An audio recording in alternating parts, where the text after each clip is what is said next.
So good day mga boss.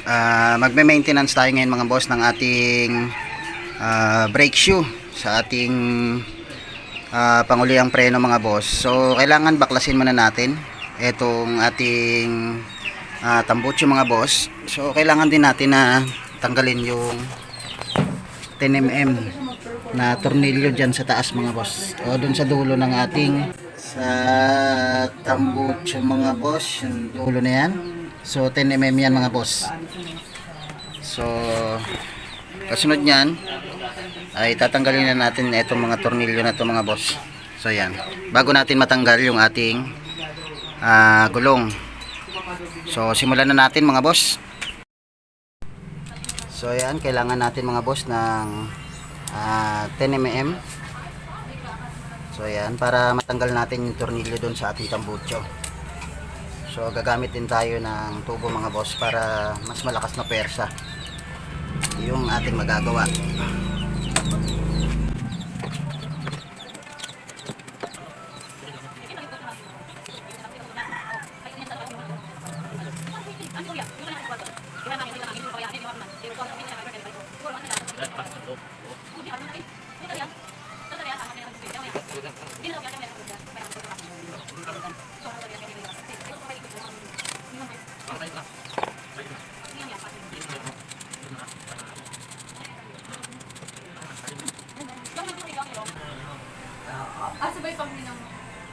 So ito mga boss, yung ating nut.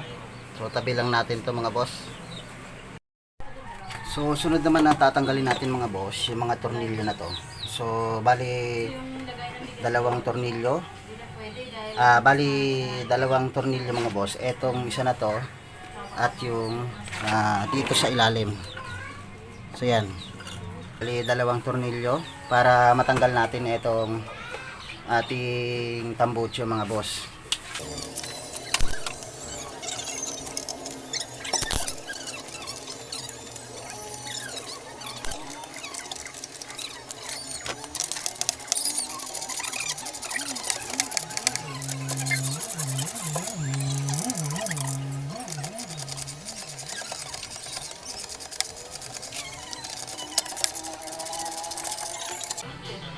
So, ito na mga boss, yung ating tornilyo.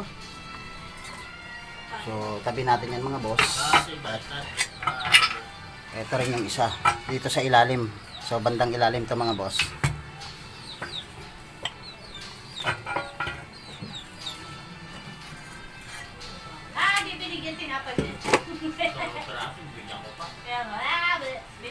So, yan, ito yung ating tambucho mga boss. Dito sa tambucho, meron siyang exhaust gasket mga boss. So eto yan. So wag natin iwawala ito mga boss. Kailangan itabi natin para pag binalik natin mga boss ay hindi magba-backfire o iingay yung ating tambucho.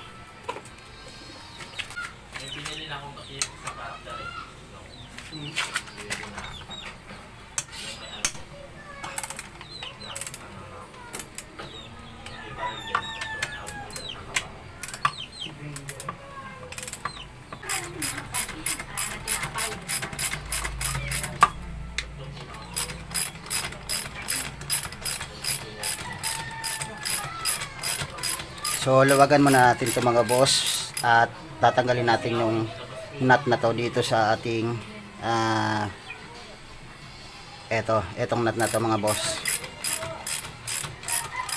para hindi siya lalaylay.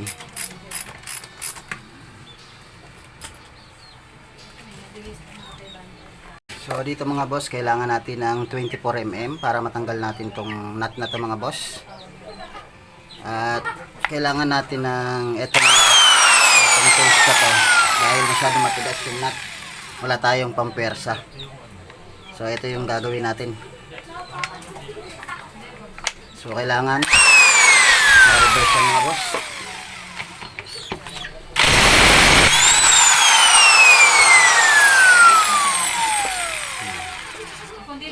So yan, okay na mga boss, tanggalan natin yung ating nut na 24. Ito yung ating gamit, inko. So tabi lang natin yung nut. So yan. Same lang to mga boss na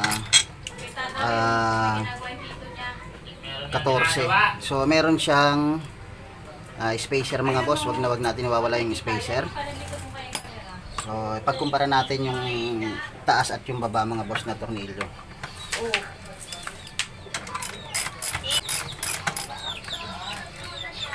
So yan. So pagkumparahin natin siya mga boss. So same lang naman siya.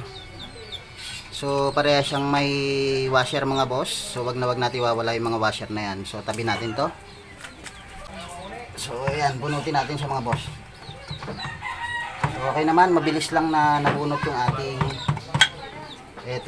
etong ating arm mga boss. So lagyan natin to mamaya ng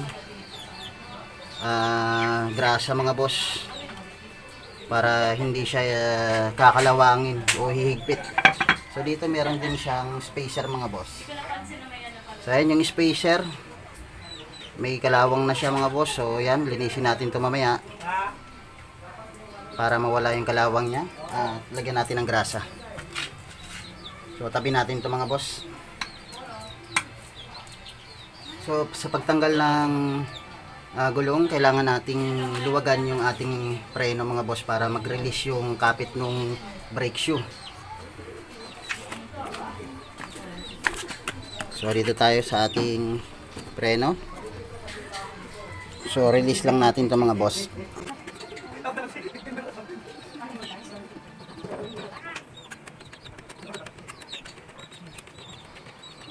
So yan, pag okay na, pwede na nating tanggalin yung ating gulong mga boss. Kailangan natin ng 5 mga boss na allen para matanggal natin tong etong tornilyo na to na allen. So counterclockwise pa rin mga boss.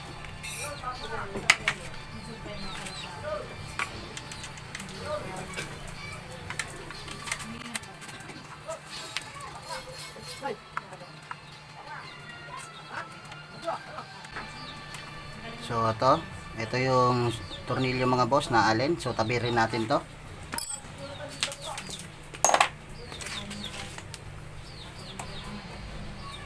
So yan. So pwede na natin siyang bunutin mga boss. So ito, angat lang natin to.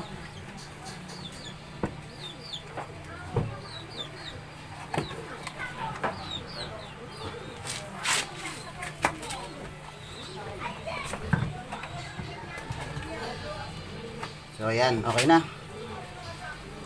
So pwede na nating linisan yung ating preno. So ito yung loob niya mga boss. So marumi na. So makapal na yung pinaka-carbon niya sa loob. Kaya medyo maganit na yung ating preno mga boss dahil dyan sa carbon na yan. So yan, linisan natin ito mamaya. O, tabi lang natin ito mga boss. So ito naman yung ating preno o yung ating brake shoe. So yan, makarbon na talaga siya. So linisan natin to. So tanggalin lang natin.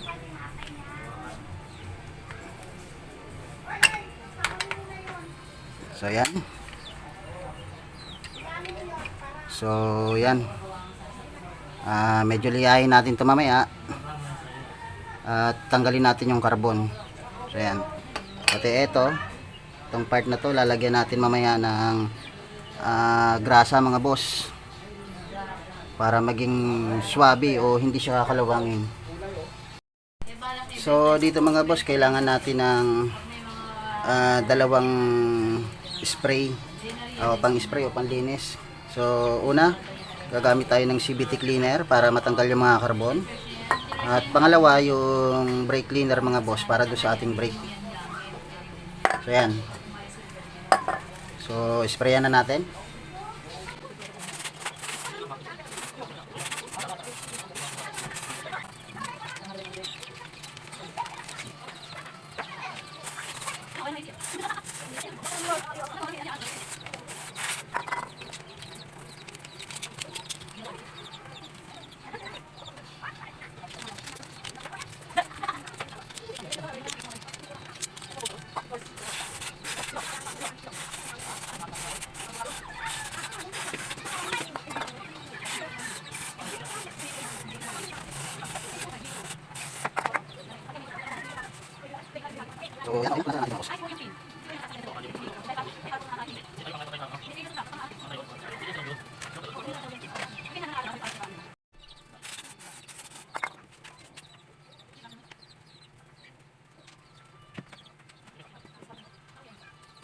natin kung ayos. So tama mga boss para sulit man ito sa ating braking system mga boss natin.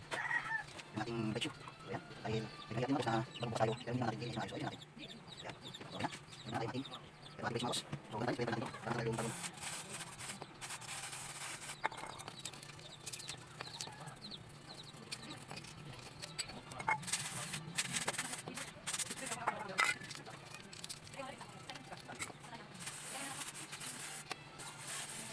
So nasa natin ito.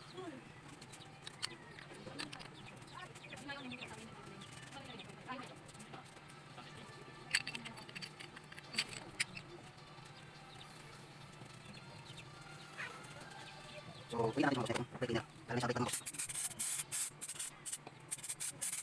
So, yan. So, nasa natin siya. So, mamaya lihanin natin ito. Tapos natin siya. So, natin mga boss. So, yan. So, hindi na tayo sa ating box mga boss.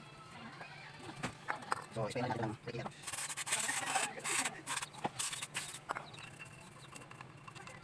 So, gamitin.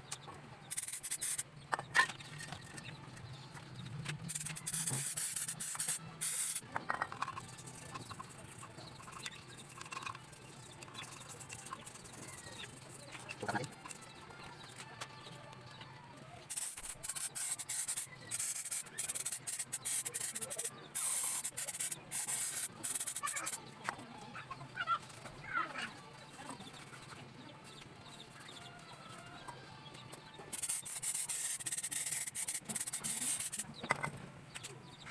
So, yan. Kailangan malinis na mga boss. Dahil natin natin ito.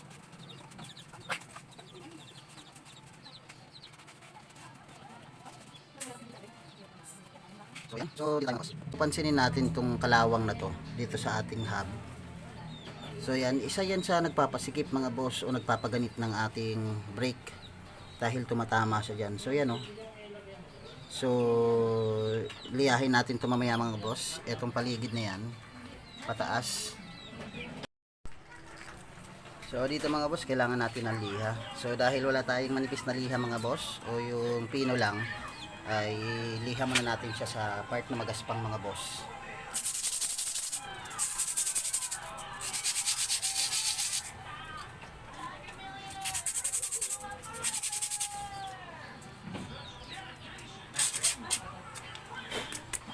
So ayan, okay na.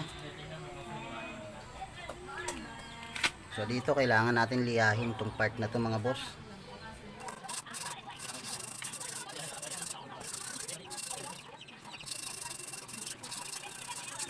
Ayan, ayan.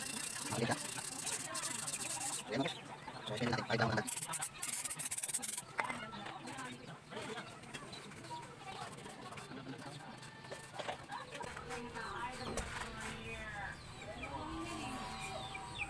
So, yan. Okay na. Nawala na yung gaspang niya, mga boss. So, sunod naman is yung ating lining. So yan. Pasok natin mga boss.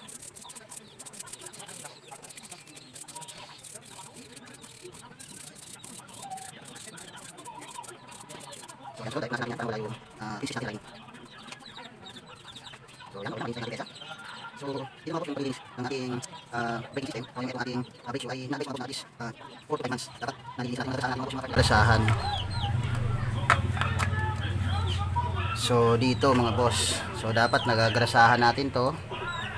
Itong part na to para hindi siya nagkakalawang katulad kanina mga boss, yung binaklas natin yan ay sobrang kalawang.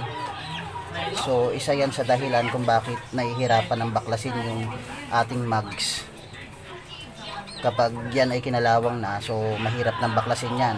So kadalasan nasisira o kailangan pa ng puller para mabaklas yan mga boss. Isa natin to mga boss, itong ating spacer. So kita nyo na may kalawang na siya. So liyahin natin yan mga boss.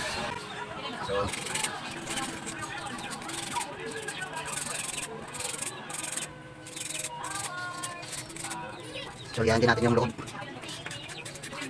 para mawala yung kalawang. So yan, mawala yung parang kalakalawang sa loob. So yung dumi niya sa loob mga boss. So dito, di pa tayo sa kabila. So yan, para iwas stock up. So spray ulit. Yan, unas. Unasan natin yung maayos. So mabuti mga boss. So yan. So pati dito sa loob, pasok lang natin yung tela. Okay.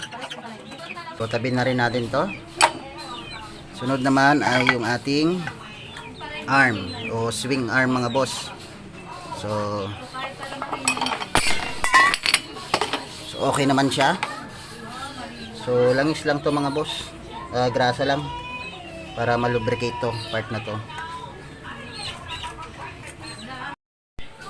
So dito lagyan na natin ng grasa mga boss yung ating eto. So yan, para hindi siya mag-stack up mga boss o kalawangin yung part na to.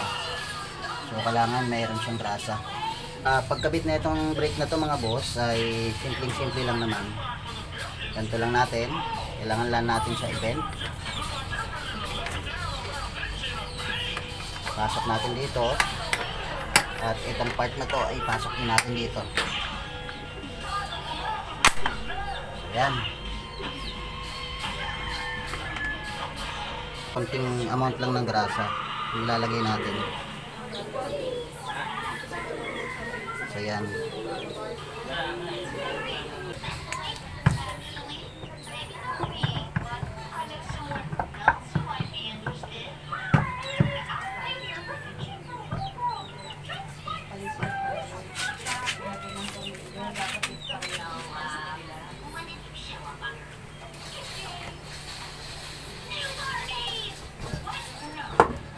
Okay.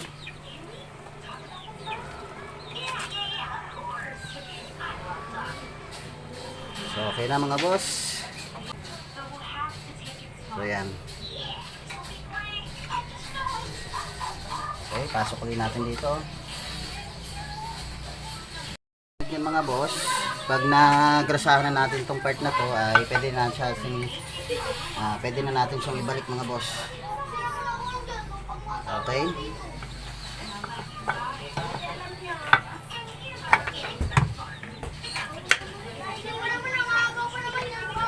Ayan, okay na.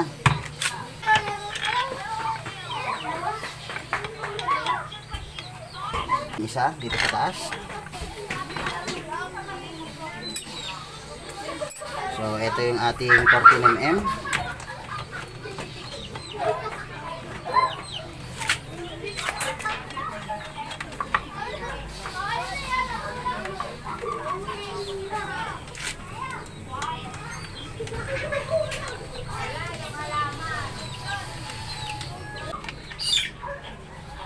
So, clockwise na ikot yan mga boss sa ating nut.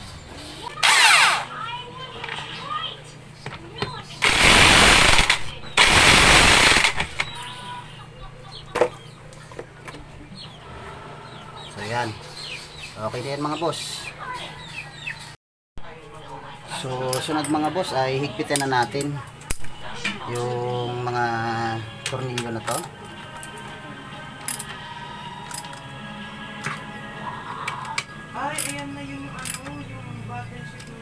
Balik na natin ito mga boss, itong gasket natin. Punasan muna natin mga boss. Ayan.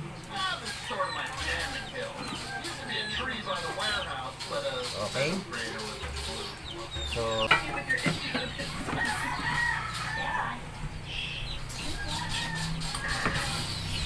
balik na natin itong nut mga boss.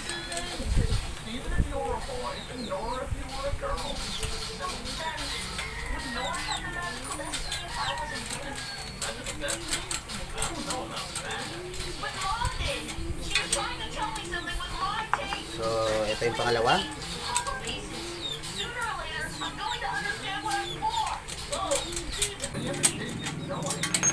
So, ayan. So, sunod, yung mga tornilyo mga boss ay babalik na natin.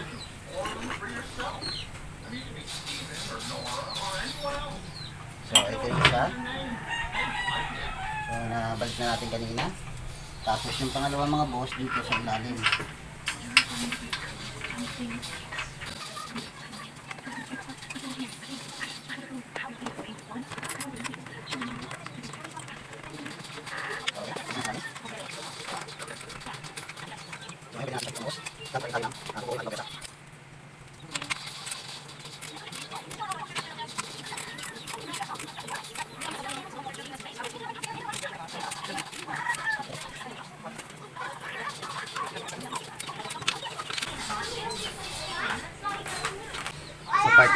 boss. So kung ano yung mga binaklas natin, ganun din natin ibabalik yan mga boss. Okay.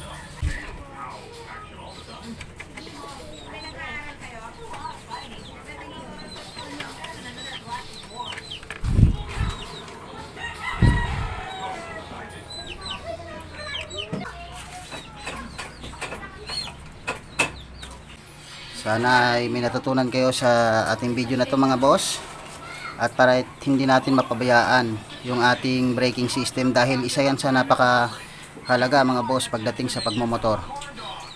So yun, muli po maraming salamat mga boss at huwag po natin kalimutan mag-like, share, and subscribe mga boss para lagi tayong updated mga boss sa panibagong video yung ating gagawin. So yun, muli po maraming salamat at God bless.